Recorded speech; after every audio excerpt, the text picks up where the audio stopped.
Assalamualaikum warahmatullahi wabarakatuh. Apa kabar anak-anakku sekalian?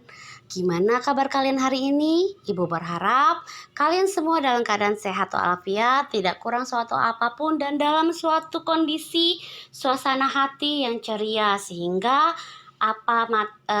materi yang ibu sampaikan hari ini bisa kalian terima dengan sangat baik. 2 minggu yang lewat atau yang lalu kita telah belajar tentang pengertian sel.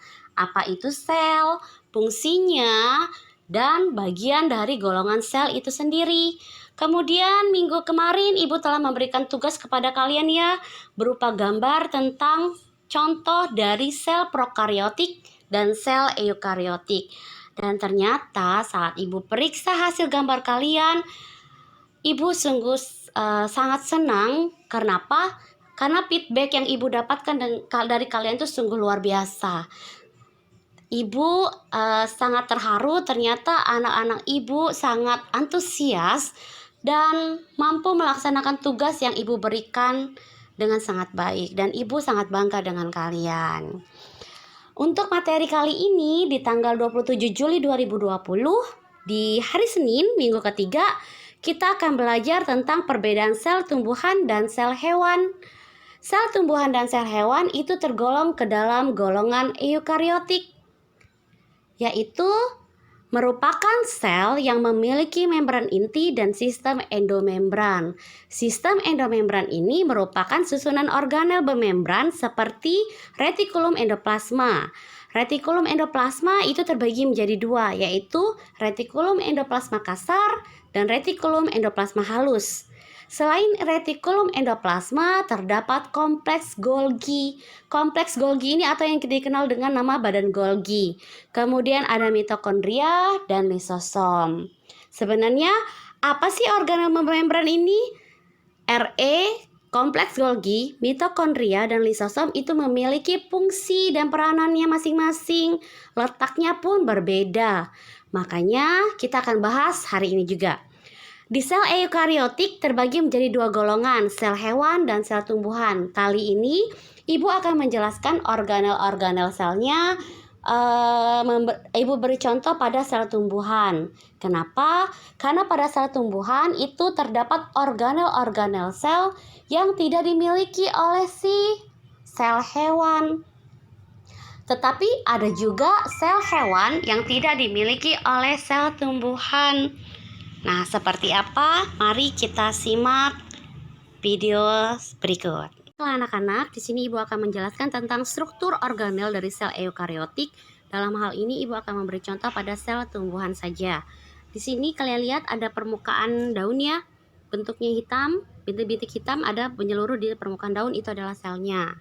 Yang bila kita berbesar, sel tersebut akan berisi organel-organel seperti nukleus, bentuknya oval atau bulat dengan diameter 10 mikrometer. Di dalamnya terdapat nukleolus atau anak inti yang berisi DNA.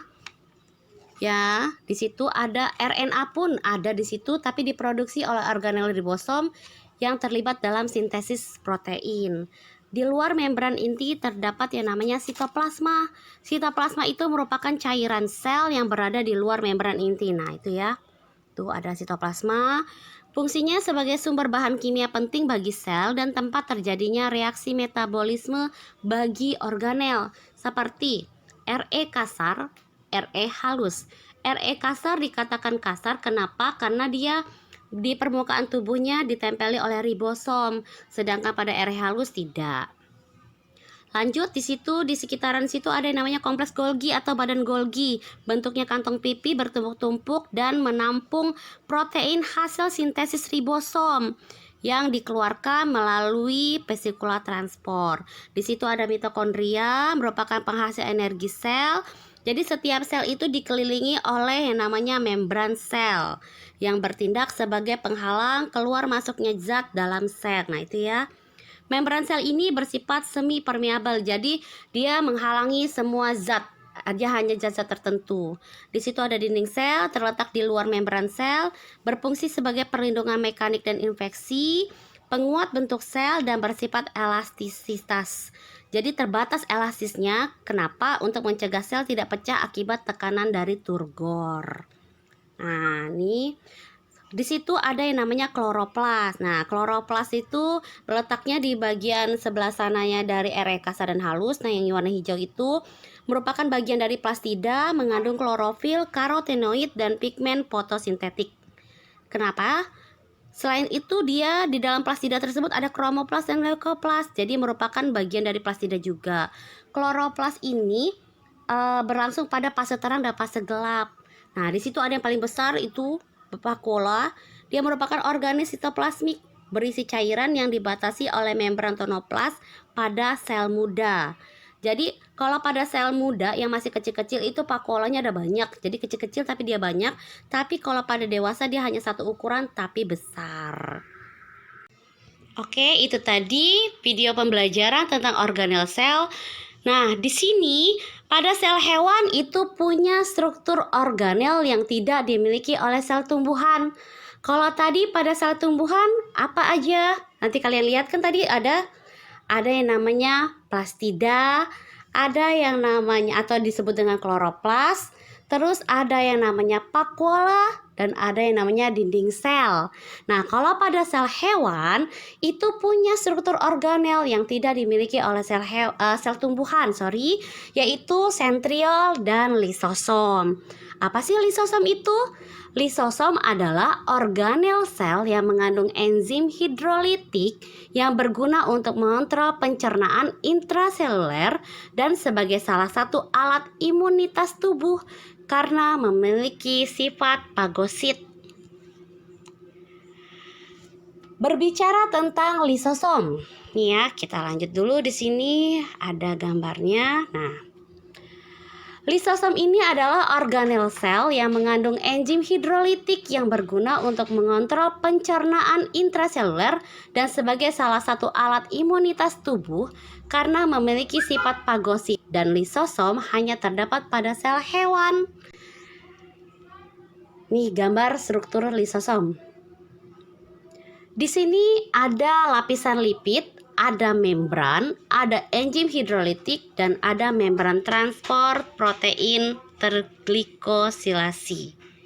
Ini bentuknya ya, seperti ini bulat. Kalau misalnya kita belah, jadi seperti mangkok yang di dalamnya ada bulatan-bulatan kecil, itu yang disebut dengan enzim hidrolitik.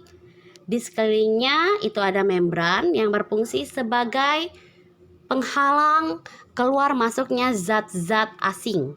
Artinya membran sel ini bersifat semi permeabel. Balik lagi yang tadi, bersifat semi permeabel artinya hanya zat-zat tertentu yang boleh lewat dari si membran sel tersebut, misalnya glukosa dan lain sebagainya.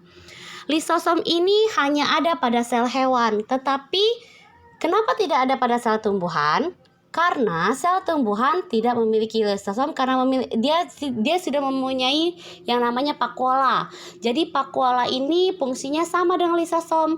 Fungsi vakuola ini yang tadi kita lihat pada gambar yang berwarna yang paling besar itu adalah untuk melakukan pencernaan dan menyimpan senyawa organik yang dihasilkan oleh tanaman. Nah, tadi kita telah membahas lisosom ya. Sekarang kita balik lagi membahas tentang sentriol. Sentriol itu adalah struktur berbentuk tabung yang terdapat dari kebanyakan sel eukariota, dikelilingi oleh massa yang padat yang disebut dengan bahan perisentriolar atau PCM yang membentuk senyawa yang disebut dengan sentrosom. Jadi kegunaan sentriol ini atau yang dikenal dengan sentrosom itu untuk membentuk pada saat pembelahan sel. Jadi pada saat pembelahan sel itu kita setelah sel sperma sama sel ovum bertemu, dia akan membentuk yang namanya zigot. Pada saat berkopulasi antara sel sperma dan sel ovum akan menghasilkan zigot yang kemudian nanti akan berkembang menjadi blastula dan sebagainya. Pada proses perkembangan dari 1 menjadi 2, 2 menjadi 4, 4 menjadi 8, 8 jadi 16, itu membutuhkan yang namanya sentrosom. Nah, disinilah pusat sentriol ini beraksi. Jadi pada saat proses pembelahan sel untuk membentuk janin dalam kandungan, itu dibutuhkan sentriol atau sentrosom tersebut. Jadi dia akan menarik kutub berlawanan untuk menarik yang namanya kromosom X atau kromosom Y, seperti itu. Oke, kita sudah selesai materi kita tentang perbedaan sel hewan dan sel tumbuhan.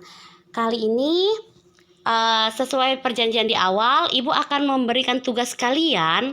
Ibu ingin kalian menjelaskan mengapa sel pada tumbuhan itu hanya memiliki vakuola.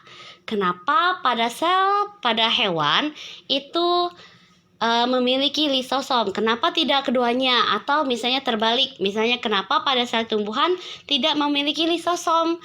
Kalau pada sel hewan memiliki lisosom, maka pada sel tumbuhan itu memiliki apa?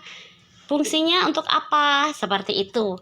Saya tunggu jawaban kalian. Jadi pertanyaan Ibu ulangin lagi ya. Pertanyaannya itu yang pertama, kalau pada sel hewan itu memiliki lisosom, maka fungsi yang menyerupai dengan lisosom yang terdapat pada sel tumbuhan itu apa? Itu nomor 1. Yang kedua, selain lisosom, sel apa lagi yang tidak dimiliki oleh sel tumbuhan? Dan fungsinya buat apa? Kalian jelaskan dalam bentuk uraian singkat, dalam bentuk ditulis dalam bentuk Word ya. Kemudian hasilnya itu dengan format kalian tulis nama kalian di dalam Word tersebut, nama, kelas kalian. Terus pertanyaan nomor 1 kalian jawab, yaitu mengapa pada sel hewan itu memiliki lisosom. Jika lisosom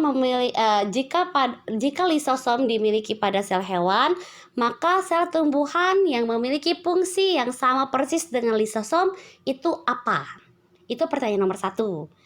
Jelaskan. Terus yang kedua, selain lisosom, bagian sel apa lagi yang tidak dimiliki oleh tumbuhan? Kalian jelaskan fungsinya buat apa? Nah, hasil dari ketikan kalian simpan dengan bentuk judulnya, yaitu jawaban perbedaan sel atau jawaban materi perbedaan sel dan tumbuhan. Kirimkan ke via email Ibu amrina.caki@gmail.com, atau nanti Ibu kalian lihat di bawah sini itu ada emailnya, kalian bisa ketik. Kemudian Ibu tunggu sampai jam 12 malam nanti. Selamat bekerja, selamat mendengarkan materi dari Ibu, dan Ibu cukupkan sekian. Ibu akhiri. Wassalamualaikum warahmatullahi wabarakatuh. Dadah.